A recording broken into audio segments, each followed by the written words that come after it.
In the aftermath of 9/11, an explosive revelation surfaced, evidence that Israeli intelligence may have known about the attacks in advance and failed to share it with their American ally. This startling possibility highlighted the profound and asymmetric influence wielded by the Israeli lobby over U.S. foreign policy decisions, often prioritizing Israeli interests over those of the U.S. itself. The 2003 invasion of Iraq exemplified this dynamic. Though the publicly stated justifications unraveled, the war neutralized Israel's greatest regional adversary, Saddam Hussein's regime, which staunchly backed Palestinian aspirations.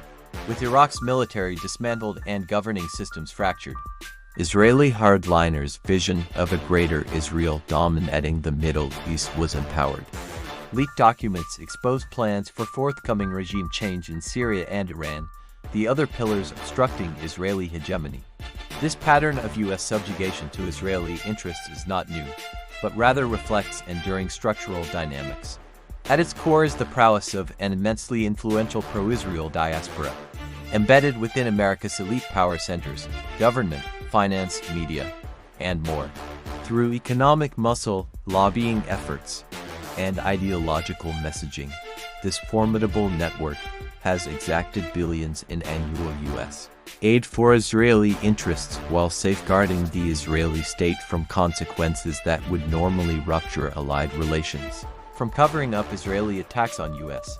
assets, to suppressing evidence of Israeli foreknowledge of 9/11, to systematically prioritizing Israeli policy in the Middle East over its own strategic concerns. The American imperium has repeatedly and inexplicably capitulated to its much smaller regional ally. Israeli spies operate with impunity, while suspected U.S. collaborators with Arab groups face harsh retribution. Supporters demand America emulate controversial Israeli interrogation tactics and its hawkish posture towards Arab nations. This hegemony is powered by an influential pro-Israel lobby that transcends party lines and presidential administrations. Close to 60% of Democratic funding and 35% of Republican funding flows from these sources. For every dollar spent influencing U.S. elections, $50 is funneled into building Israeli settlements in occupied territories.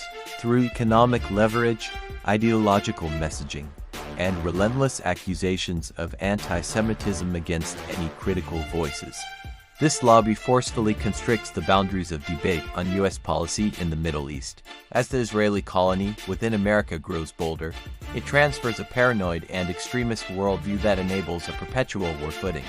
Israeli security failures are overlooked while calls for bombing campaigns and draconian counter-terror measures are amplified.